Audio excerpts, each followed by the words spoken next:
She was ridiculed for her accent, ignored as a mere reserved presence in the shadows. But when a strong woman attempted to embarrass her on live TV, something amazing occurred. What came next wasn't boisterous, but it rattled the room and the nation. If you think you know Melania Trump, think twice. Press play to dive in. It was the type of moment no one could have anticipated, something that left jaws agape and headlines bursting throughout the nation. While speaking at a prominent panel in Washington, D.C., Hillary Clinton issued a pointed dig at First Lady Melania Trump. Her statement, cutting enough to pierce throughout the room. Maybe it's time you go back to Slovenia.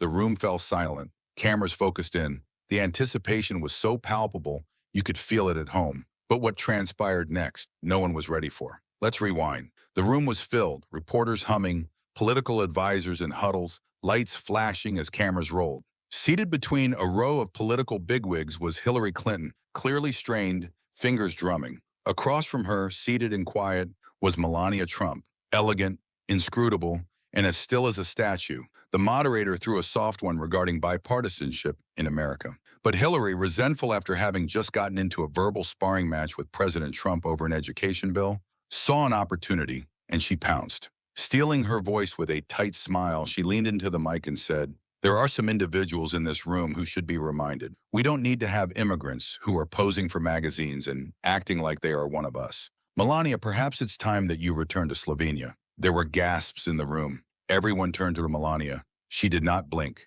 not even a flicker. But something behind her eyelids changed. The woman who had remained silent amidst thousands of rumors and headlines. Today, she was not going to sit quietly. No more. The moderator attempted to recover, words tumbling, but the damage was already done, and the world watched. For an instant, Melania remained motionless. Then slowly she raised her head. Her eyes, cool, calm, razor-sharp, met the moment. And then, in the softest whisper but glass-clear voice, she said, "Mrs. Clinton, I speak with an accent, yes, but not with hate." The room stood still.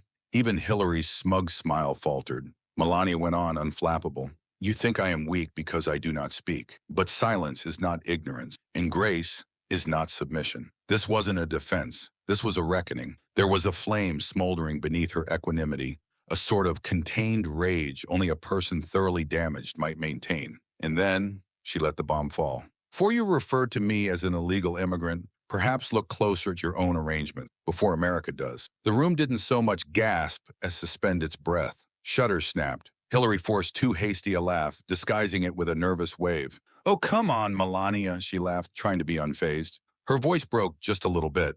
Everyone saw. Melania didn't return the smile. She edged forward, her tone deliberate and immovable. "This is not a tabloid. This is my life, my journey, my truth." And then she addressed her gaze directly to the camera, not to Hillary, but to all Americans sitting at home. "I entered this country legally. I abided by every rule. I worked hard. I became a citizen legally, and I love this country with all my heart." You could feel the silence. Some of the people in the room started clapping. Others simply gazed, but nobody looked away. And then, in a final stinging line, Melania uttered the words that cut the deepest. "Mrs. Clinton, what have you done besides tear women down while pretending to lift them up?"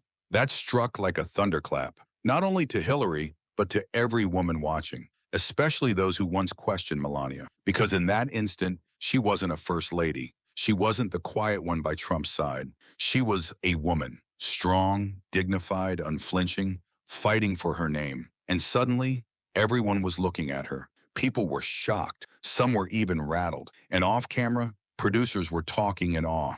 Viewers in their homes, they were already replaying the live stream, hoping to hear every word once more. In a few minutes, hashtag Melania Speaks was trending. The internet had erupted. Hillary looked at the moderator on stage with a silent prayer that he would please get the dialogue going. But he remained frozen, motionless. No one dared intervene, because in that moment, everybody knew. Something extraordinary was taking place. Melania had just spoken truth to power, and the world felt it.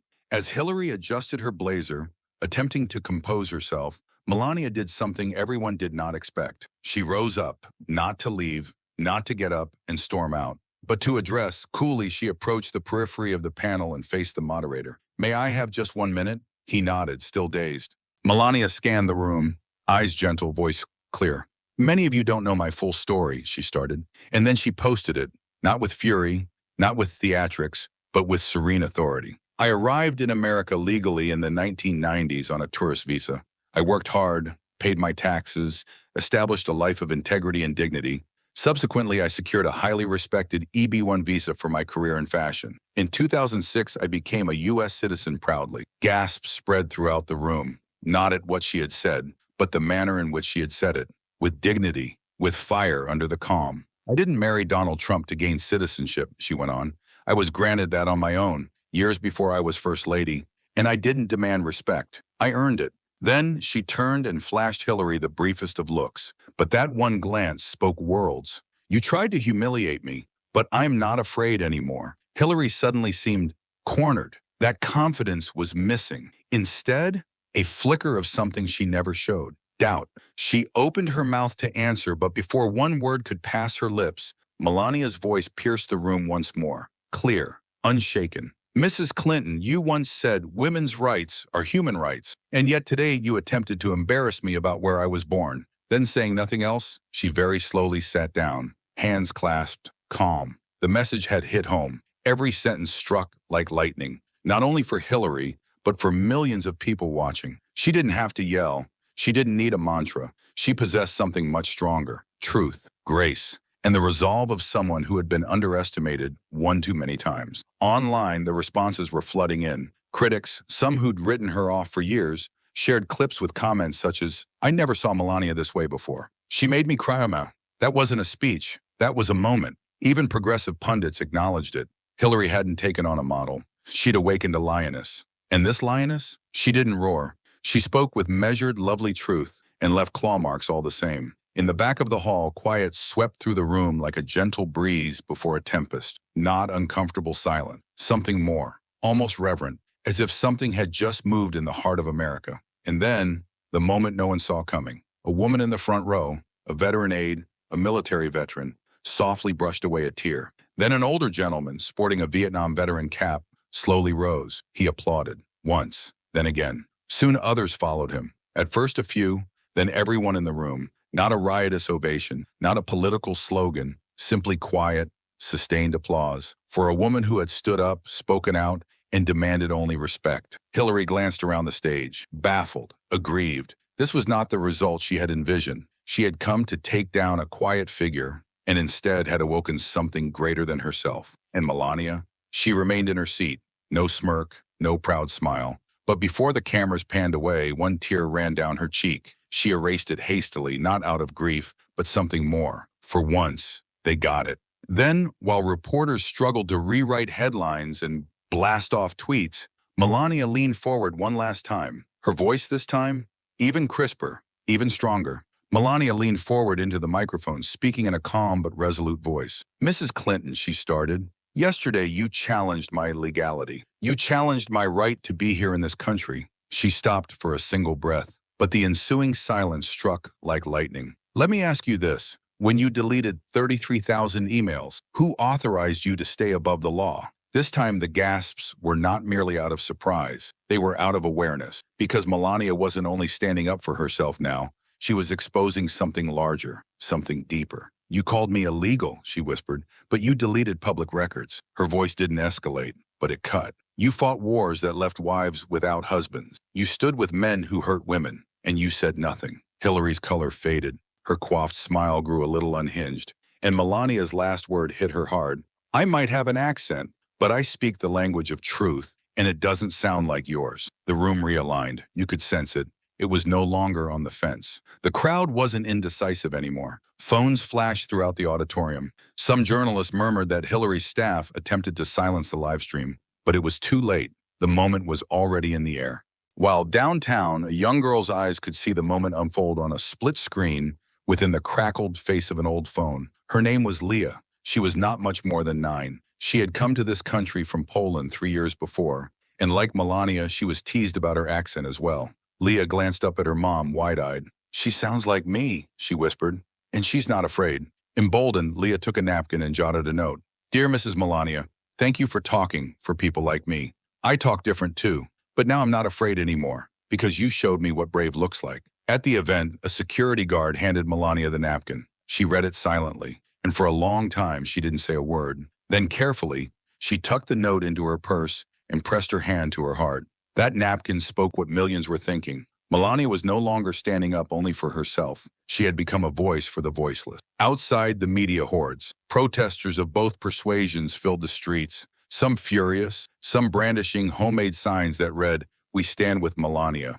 Citizenship is earned, not given." Inside the hall, the atmosphere had shifted, fully. What began as a panel now had the air of a trial, and the jury was the American people. Hillary looked around. She spotted the cameras, but they were no longer on her. They were trained on Melania. She shifted her cue cards, cleared her throat, and attempted to reboot. "Let's be honest," Hillary said. "This isn't about me or her. It's about policy." But nobody purchased it, because for the first time ever, Melania wasn't being represented. She was representing herself. Out of the corner of the room, a single voice called out, "Let her finish." Melania slowly stood. Then once again, she looked straight into the camera. And what followed? It wasn't from a press department or a scripted speech. It was from a woman who had concealed her truth for far too long. She reached into her handbag and produced a slender blue folder. She opened it with care and held up a document. The camera zoomed in. It was her certificate of naturalization. Date,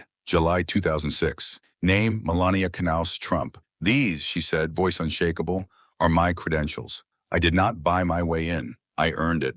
I worked for every stamp, every visa, every step." She raised a second page. "And this," she continued, tapping the paper, "this is my EB-1 approval." She took a beat. "Yes, the Einstein visa. I got it because I was exceptional in my field, not because I knew somebody." Then she looked directly at Hillary and said something that left the room breathless. "You've been in power for decades. But what have you earned that wasn't given to you by someone else's sacrifice?" Hillary's eyes darted. She had no response. "Because you can spin, you can dispute headlines, but you can't counterfeit genuineness." Melania was no longer only standing up for herself. She was advocating for all sincere immigrants, all humble women, all underestimated hearts who had ever been pushed to the side. And then, a man stood from the crowd, tall, silver-haired, in a frayed military coat. His hands shook a bit as he stood. He gazed at Melania and said quietly. A tall figure stood up from his seat in the audience, his jacket worn, his voice gruff from a lifetime of service. "Ma'am," he said, "I'm a Vietnam vet. I've witnessed war. I've witnessed cowards." His eyes brimmed with tears. "And today, I witnessed courage." The room came to a standstill. "You might have been born in Slovenia," he went on, voice cracking, "but today, you fought like an American." Silence, and then an outburst. The whole hall was standing. The applause was thunderous. Pencils were dropped by reporters. Security guards were even wiping away tears. Melania, distraught, put a light hand over her chest. She hadn't requested this moment, but she had worked for every second of it. And the cheering didn't let up for almost a minute. This was no longer political. It was about presence, about grace under fire. Behind the scenes, pandemonium reigned. Aides from both camps clustered around phones, monitoring live feeds. News anchors dropped their teas. Even progressive commentators were shocked. One hot mic overheard a Clinton staffer muttering, "She's losing it. She underestimated her." Meanwhile, Melania slipped silently out of the limelight for a moment. In the wings, a nervous young intern, hardly more than a teenager, approached her and offered her a tissue. "Mrs. Trump," she whispered gently, "thank you. You voiced for all of us." Melania didn't have much to say, just smiled softly and put a hand on the girl's shoulder. And then, something remarkable. Hillary sat alone, silently. Her demeanor had changed. No longer combative, just still. Perhaps for the first time in years, she felt something she didn't recognize. Regret, but harm was done. Her effort to humiliate had failed, and instead stirred something 1,000 times stronger. Melania had transformed agony into empowerment, and millions were seeing it. As the night concluded, the moderator awkwardly took the stage again, fidgeting with his notes. "Before we go," he said, "does the First Lady have any last words?" The room fell silent once more. Cameras pulled in. Melania moved forward. No notes, no script, just heart. "I did not come here today to give a speech," she started off. "But I was spoken about in a manner that offended not only me, but so many who arrived on this land with hope." She took a pause, eyes filled with tears, but voice firm. "I am a mother, a wife, a daughter. I arrived in this nation with dreams, and I established a life, a legal one, a proud one." She glanced straight out at the crowd. "If you believe that because I have an accent, I don't fit in, look again." Her words lingered. "This is what America looks like." A few in the crowd wept openly. Others lowered their heads. Melania was taller now, no longer in anyone's shadow. "My silence was mistaken for weakness," she said, "but not anymore. I will never be silent again when dignity is on the line." Then she stepped back. No mic drop, no dramatic exit, just the quiet, seismic strength of someone who had spoken their truth and altered the story forever. And in that one unforgettable moment, the First Lady of the United States became something more, a voice for the unheard. As Melania descended from the podium, her heels clicked softly across the marble floor. She wasn't smiling, but there was something even more powerful in her eyes. Relief, not victory, not pride, just the quiet exhaling of a burden she had borne for years. Then, softly from the crowd, a small voice called out, "Mrs. Trump?" Melania turned. A young boy, no more than 10, gently pushed through the legs of adults, clutching a tiny American flag. His father reached to stop him, but it was too late. Melania was already kneeling to his level. "My mom's from Serbia," the boy said nervously. "They make fun of her at work because she talks funny. But today I'm going to tell her she sounds just like the First Lady." Melania's lip quivered. She grasped the small flag and laid it softly against her chest. "Your mother is strong," she murmured, "just like you." The cameras caught it, and the crowd caught its breath. This was no longer politics. This was healing. And while Hillary sat stiff in her seat, eyes empty, lips compressed, America witnessed something it hadn't seen in years, a First Lady who spoke softly and yet still moved hearts. In the wings, Hillary finally snapped.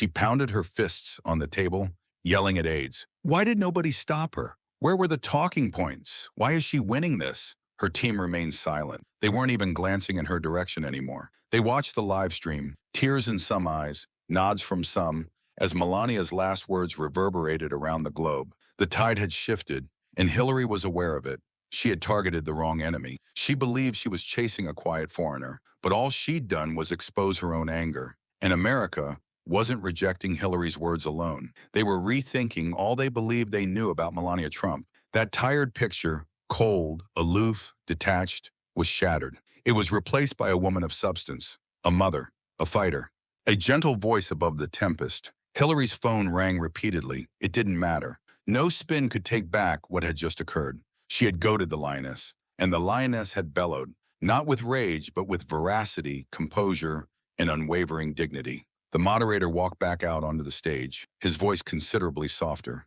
moved. "Before we adjourn today's summit," he said, "we request all members of the panel to stand." Hillary stood rigidly. The others did too. And when Melania stood up again, the audience exploded. Louder, longer, more sincere than ever before. But this still wasn't a rally. It was something more profound. Reporters, students, a janitor in the back of the room. Individuals were in tears, not due to politics, due to truth. Melania glanced at the moderator and whispered, "May I say something more?" He nodded, tear-stricken, speechless. She turned back to the room one last time. "When we take cruelty as a substitute for compassion," she said quietly, "we lose what makes America great." She hesitated. Her eyes sparkled. "I forgive the words spoken against me today, but I will never cease advocating for the truth." Then slowly turned toward Hillary. Her tone was respectful, still classy. "Even you are worthy of grace, Mrs. Clinton. I wish one day you will find it for yourself." That was the coup de grace, but not in anger, out of compassion. The room stood to their feet again. Melania stepped forward, and America saw her, not merely as a first lady, but as a beacon in the midst of the hurricane. As the summit concluded, the moderator made one last thank you, but the crowd didn't sit down. They continued to applaud, many with tears on their faces, some speechless, because something unusual had occurred in less than 2 hours, something authentic. Melania returned to her seat. Hillary stood there, immobile. For a fleeting moment, it seemed as though she might go over, perhaps to extend a handshake, perhaps to say sorry, but she didn't. She walked away. No gesture, no grace, and the cameras recorded every frame. At that moment, America noticed the difference. One woman had been shamed and reacted with grace. The other had thrown the first stone and still couldn't bear the truth. Attendees started filing out of the venue slowly, in stunned quiet. But on social media, the debate had just started. Twitter, YouTube, Facebook, everywhere people shared clips, captioned with, "This is why Melania Trump is our First Lady." Even that handshake she didn't give spoke louder than words could ever speak. And in that silence, Melania's voice rang out louder than ever. That night, as the sun set behind the Washington Monument, Melania emerged from her car. Her heels tapped softly on the White House drive. In one hand, the napkin of a little girl. In the other, the flag of a little boy. Her face was serene, but her heart was overflowing. Within the foyer, Donald Trump waited. He did not say a word immediately. He only gazed at her and nodded. "You didn't just stand up for yourself today," he said quietly. "You stood up for every forgotten American." Melania didn't weep. She only nodded. Then she moved forward and carefully put down the small boy's flag on the mantel, next to a painting of the Statue of Liberty. Later that evening, she sat by herself in the East Wing, scrolling through message after message. "I never enjoyed politics, but today you made me feel something real. I was raised embarrassed about my accent, until now. You made me cry, First Lady. Thank you." Melania glanced up from her computer screen. For the first time in many years, she didn't feel like merely a first lady, or a model, or even a wife to a president. She felt seen as a woman who had opted for grace, when the world had tried to force her to shatter. The following morning, sunlight filtered into the White House library windows as a simple envelope was delivered by hand from the press gate. No return address, only elegant handwriting. Melania opened it slowly. There was a letter from the older war veteran who had testified at the summit.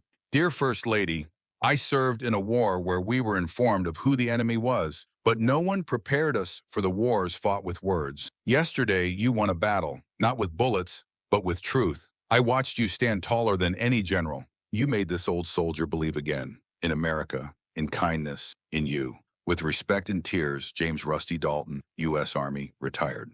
Melania pressed the letter against her chest. She shut her eyes. "Thank you, Rusty," she whispered. There were no photographers there to catch the shot, but if there were, they would have seen a silent tear stream down the cheek of the most misunderstood woman in America. She wasn't weeping from hurt. She was weeping because, for the very first time, they got it. That afternoon, Melania's phone vibrated with a call from a private number. She almost didn't pick it up, but something compelled her to. "Hello?" A gentle, breakable voice spoke on the other end. "Mrs. Trump, you don't know me. My name is Elena. I'm 83. I came here from Hungary in 1956. Melania sat up straight. "I saw what you did yesterday," the old woman said, her voice shaking. "Watched you stand your ground. He is such grace. You reminded me of myself." There was silence. "All these years, I felt like I was invisible. But when you stood there, with that little flag, I felt like you were standing for me, too." Melania put her hand on her heart. Her eyes brimmed again. "You are not invisible," she said softly.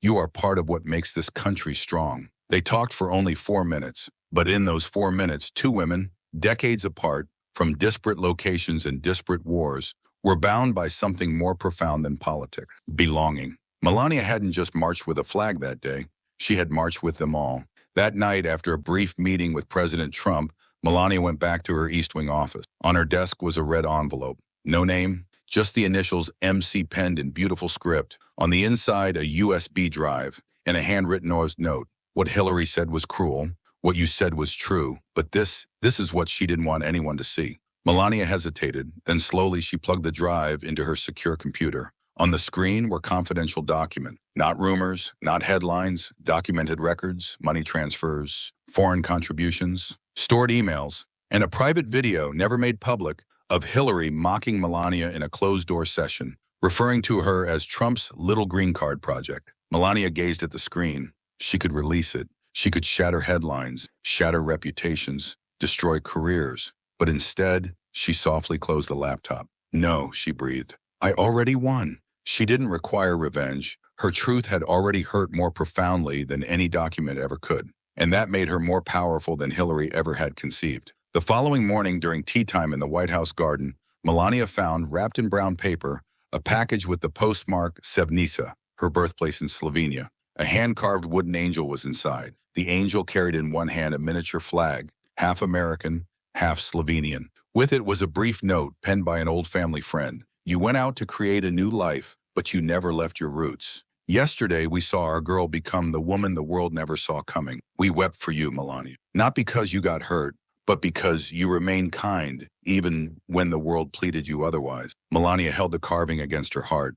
Those same hands that used to fold clothes in a small Slovenian apartment now held the hearts of millions of people across America. She was never supposed to fight back. She was never supposed to rise, but she did. And now, even people who once ignored her couldn't help but watch. Not because she was loud, but because in the presence of cruelty, she remained human. From sea to shining sea, in an Iowa elementary school the size of a postage stamp, a fifth-grade teacher rolled in the TV cart for current events hour. On the screen, a photograph of Melania standing straight, flag in hand, and in a room full of young voices, a new generation leaned forward to hear. As Melania stood, the room erupted into applause once again. But this time, it wasn't for a first lady. It was for a woman who had told her truth, stood up for it with class, and somehow managed to inspire a room full of strangers with nothing more than heart and honesty. That evening, Melania walked alone in the White House garden. Moonlight glimmered on the stone path underfoot. The burden of the day, the letters, the applause, the long stares, landed on her shoulders, not as a burden, but as a still peace. She wasn't furious. She wasn't even proud. She was just quiet. Because today, she had made the world see that no one, no matter their power, has the right to shame another soul without payback. And she hadn't struck back with passion. She had struck back with facts, with calmness, with love. Down by the fountain, Donald Trump waited. He spoke little, only gazed at her, eyes gentle. "You didn't just speak today," he said. "You made them feel again." Melania nodded slowly, and then she whispered, "Sometimes the loudest message comes from the silence that finally chooses to speak." The moment would not stop playing itself over and over again. News anchors played it on repeat. Clips went viral. TikToks, Reels, reaction videos. Across America, people wept, people applauded, people were transformed because Melania Trump, so long misunderstood, underappreciated, or ridiculed, had redefined her narrative, not with volume, but with emotion. And Hillary, she never attempted to shame her again, because even lions know not to wake a sleeping lioness unless they're prepared for the roar. Dear viewer, if this narrative touched something in your heart, if it made you weep, or gave you a new perspective on someone, please like this video? Leave a comment below. What aspects struck you the hardest? Subscribe for more hard-hitting, emotional stories like this one. Together, let us make kindness ring louder than hate, one story at a time. Thanks for watching Storytime with Green.